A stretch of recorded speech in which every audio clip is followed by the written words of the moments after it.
Shyam kitchen तड़का की ओर से आप सभी दोस्तों को मेरा बहुत बहुत नमस्कार है। और गीता ग्रंथ में गीता के बारे में जो भी थोड़ा बहुत थोड़ी सी मुझे जानकारी है, मैं अपने दर्शकों तक पहुंचाना चाहती हूँ। तो गीता सभी ग्रंथों में महान है। गीता सभी ग्रंथों में सबसे महान है। उसमें मेन श्री कृष्ण भगवान मधुसूदन, उन्हीं ने हर चीज का उपदेश दिया है अर्जुन को उपदेश दिया है। और वो सब जन जन के पहुंचाने के लिए अर्जुन के माध्यम से सब गीता का पूरा उपदेश जो है, सब दिनचर्या में जो आता है, सब कुछ है वही कृष्ण भगवान ने बताया है। और जन जन में पहुंचाने के लिए उन्होंने ये प्रकाशित किया था अपने युग में। तो इसका मैं थोड़ा सा शुरुआत की जानकारी देती हूँ कि गीता में 18 अध्याय है। और हर अध्याय का अब कुछ न कुछ उसमें उपदेश है। हर अध्याय में। तो ये गीता ग्रंथ में जो उपदेश भगवान श्री कृष्ण भगवान ने अर्जुन को दिए हैं, वो अर्जुन के लिए बस नहीं, वो सबके लिए अपने दैनिक चर्या में हमें क्या करना चाहिए, कैसा करना चाहिए, धर्म का अधर्म का साथ देना चाहिए, नैतिक करना चाहिए, नैतिक क्या है कर्म है, यही सब कुछ इसमें गीता में भगवान कृष्ण ने बताया है। तो इसका पहले अध्याय का कुछ ऐसा है शुरुआत। इसमें जो है युद्ध हुआ है गीता में, किसमें धृतराष्ट्र के पुत्र पुत्र और पांडव के पुत्रों के बीच में यह युद्ध हुआ था।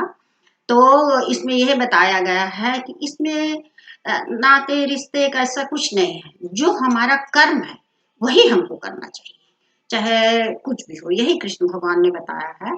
तो इसमें क्या है कि धृतराष्ट्र जो है, ये जब उनका दुर्योधन ने युद्ध करने के लिए ठान लिया, तो धृतराष्ट्र ने कुछ भी नहीं कहा।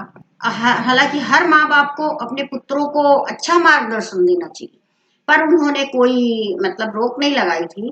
तो कहना मतलब इसमें सभी कुछ बताया गया है, कृष्ण भगवान ने बताया है ना। तो धृतराष्ट्र को ये तो मालूम था कि जो मेरे पुत्र कर रहे हैं वो अच्छा नहीं है। और धृतराष्ट्र ने धर्म का साथ छोड़ के अधर्म का साथ दिया, क्योंकि उसके पुत्र के अपने लालच में, अपने पिता के उसमें, कि अपने संतान के लालच में, कि हमारे संतान का भला हो, इसीलिए आदमी कहता है कि आप अपना अपना भला मत देखिए, जो सही है वही मार्ग चुनिए। तो धृतराष्ट्र ने कुछ नहीं किया और दुर्योधन ने ठान लिया कि हमको युद्ध करना है पांडवों के बीच में। तो ये हुआ। तो अब जो है धृतराष्ट्र एकदम परेशान थे कि जो हमारे पुत्र कर रहे हैं, धर्म का साथ दे रहे हैं, उसका परिणाम तो अच्छा नहीं होगा। उसके तो अंत ही होता है। जो धर्म को छोड़ के अधर्म का साथ देता है उसका तो हमेशा अंत हो जाता है। देर है और अंधेर नहीं है भगवान के घर में। तो पर अब कुछ कह नहीं सकते हैं। तो अब युद्ध के लिए वो हो गए हैं, आतुर हो गए हैं। तो धृतराष्ट्र जो है संजय से बोलते हैं कि हे संजय, कि मेरे पुत्र मेरे पुत्र और सैनिक युद्ध भूमि में क्या कर रहे हैं, और पांडव के पुत्र और सैनिक क्या कर रहे हैं युद्ध भूमि, इनके बीच में क्या वहां हो रहा है। हालांकि धृतराष्ट्र सब जानते थे, उनको सब मालूम था कि कहाँ क्या होने वाला है, क्या हो रहा है। वो संजय से पूछते हैं, और संजय को भी ये मालूम था कि इनको सब कुछ मालूम है, क्योंकि धृतराष्ट्र आंखों से अंधे थे पर मन और मस्तिष्क से तो अंधे नहीं थे, उनको सब पता रहता था। पर उनको संजय से पूछते, और संजय को दिव्य दृष्टि प्राप्त थी कि जो वहां ना जाके भी वो दूर से भी देख, उनको मालूम हो जाता था कि कहाँ क्या हो रहा है, क्या बोल रहे हैं, क्या युद्ध में चल रहा है, कहीं की भी बात हो, उसको दिव्य दृष्टि प्राप्त थी। तो फिर वो संजय बोलते हैं, हे राजन, वहां तो हो गया युद्ध, दोनों के बीच में युद्ध के लिए तैयार हैं, वो ऐसा कर रहे हैं, युद्ध के लिए घोषणा दे रहे हैं।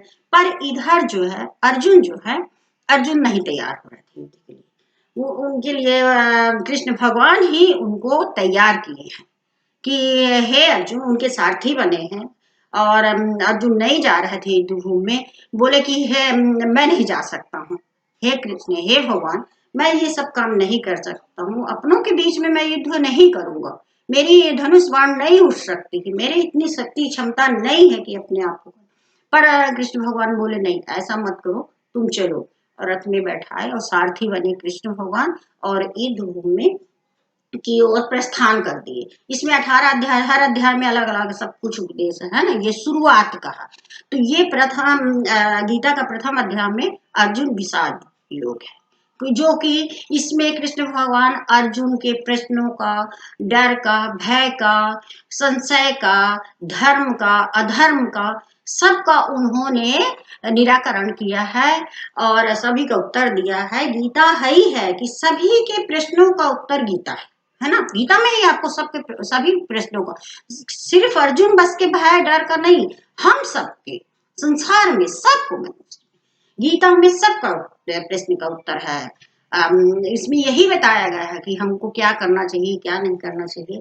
तो फिर कृष्ण भगवान उनको सारथी बन के अपने रथ में बैठाए, अर्जुन को ले गए। अब अर्जुन डरे हुए थे, एकदम बहुत परेशान थे कि मैं कैसे अपनों के बीच में अपनी धनुष बाण उठाऊंगा, आ जाऊंगा। फिर जब युद्ध भूमि में पहुंचते हैं तो बोलते हैं हे सारथी, हे कृष्ण भगवान, हाथ जोड़ के बोलते हैं कि हम दोनों के युद्ध भूमि में, हम दोनों के बीच में, सैनिकों के बीच में, उनके तरफ ही शत्रु के बीच हमारा, दोनों के बीच में आप रथ खड़ा करिए। आप तो बोलते हैं क्यों, वो बोलते हैं कि इसलिए खड़ा करिए कि मैं देखता हूं कि इस युद्ध भूमि में मेरे अपने कौन है और कहाँ कौन है, क्या रिश्ता है, क्या है, हम उनको परखना चाहते हैं और कैसे कैसे योद्धा हैं और उनको जानना चाहते हैं क्योंकि हम भी वहीं के हैं।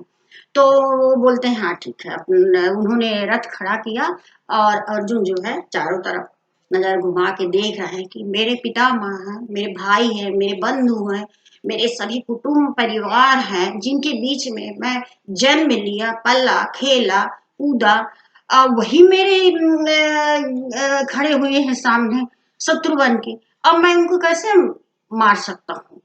अब वो एकदम डर गए, बिल्कुल कांपने लगे, बिल्कुल बेचैन हो गए।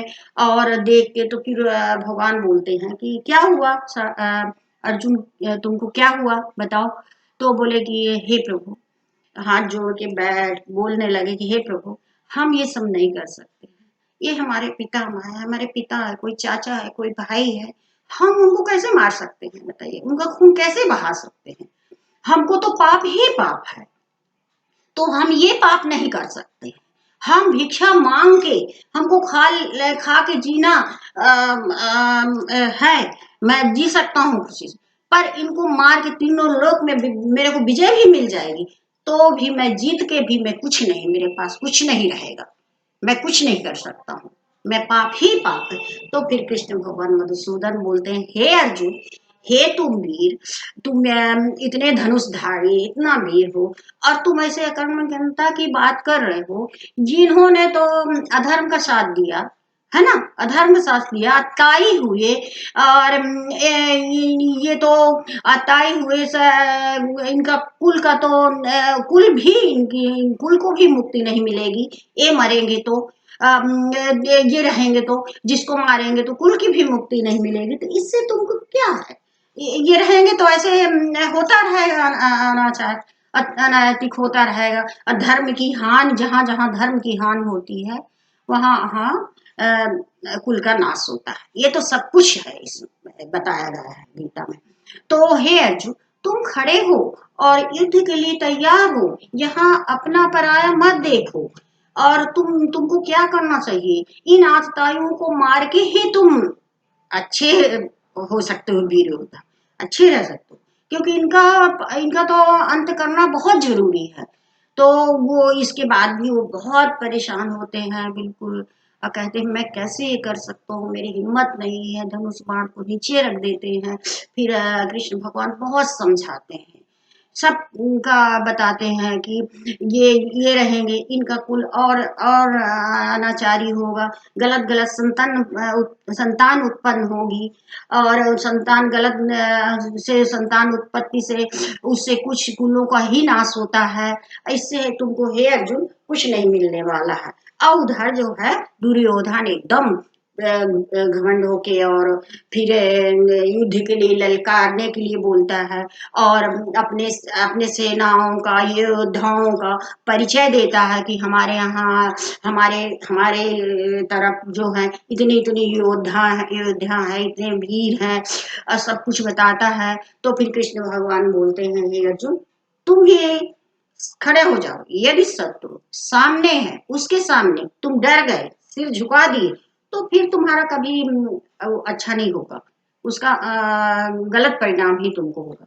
इसलिए यदि शत्रु हमको ललकारता है तो हम शत्रु को भी अपना शक्ति का परिचय दें कि हम भी तुमसे कम नहीं और हम तुमसे विजयी होंगे, और तुम्हारे साथ हम युद्ध करेंगे, या कुछ भी बात है, मतलब एकदम उससे आगे बढ़ने की कोशिश करो। यदि आप अपने मनोबल को डाउन कर दोगे तो फिर कुछ नहीं मिलता, कहीं भी है वो छोटी से छोटी बात, घर के कामों में, बाहर के कामों में, किसी में भी यदि आप अपने आप को कम समझ लोगे किसी के सामने तो कुछ नहीं होता।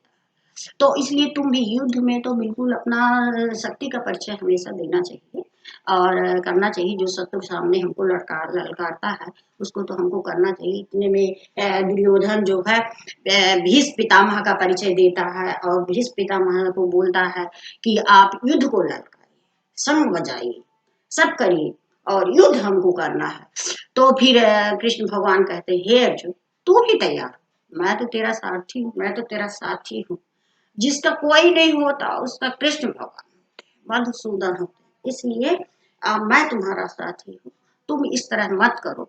हे अर्जुन तुम तैयार हो। फिर भी अर्जुन बिल्कुल कांपने लगते हैं, बिल्कुल देख देख के अपने सबको परिवारजनों को सबको वो करते हैं कि हे प्रभु इनको मार के मैं क्या मेरे को पाप ही पड़ेगा, मेरे को मुक्ति नहीं मिलेगी, कुछ नहीं होगा, ऐसा क्यों होना चाहिए। फिर वो बिल्कुल तैयार करते हैं कि जहाँ धर्म का साथ देना है तो वहाँ अपना पराया कुछ नहीं होता, अपने लालच में मत पड़ो। अब इधर तुम बोल रहे हमारे भाई बंधुओं को नहीं मारेंगे, ये आत्ताई हैं, अधर्म का साथ दिए हुए हैं, इस तरह कर रहे हैं सबके साथ में, इसलिए तुमको इनको मारना बहुत जरूरी, इनके साथ युद्ध करो अर्जुन, युद्ध करो अर्जुन। यही अर्जुन विषाद योग है। पहले गीता के प्रथम अध्याय में अर्जुन विषाद योग है।